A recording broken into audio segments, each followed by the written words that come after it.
आपल्या सोबत आहेत ना तोपर्यंत आपल्या ताटामध्ये अर्धी भाकर शिल्लक वाढले जाते, परंतु आईवडिलांच्या नंतर कोणी विचारत सुद्धा नाही की तुम्ही जेवलात की नाही.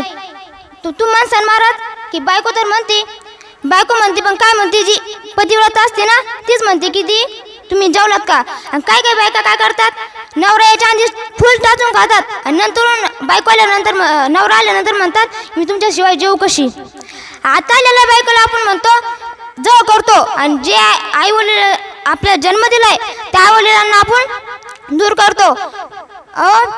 जोपर्यंत आई वडील आहेत तोपर्यंत त्यांची सेवा करा, कारण आपण आई वडिलांची सेवा केली तर मेळा एक दिवस नक्कीच भेटत असतो. काही लोक कुत्र्यांना सांभाळतात परंतु आई वडिलांना सांभाळत त्यांचं जीवावर येतं. काही लोक कुत्र्यांना सांभाळतात परंतु आई वडिलांना त्यांना सांभाळायचं जीवावर येतं.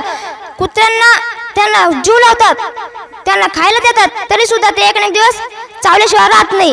आणि आई वडिलांना किती आपल्यापासून जरी दूर लोटलं तरी ते एक ना एक दिवस आपल्याला आशीर्वाद देतात, म्हणजे देतातच. विठ्ठल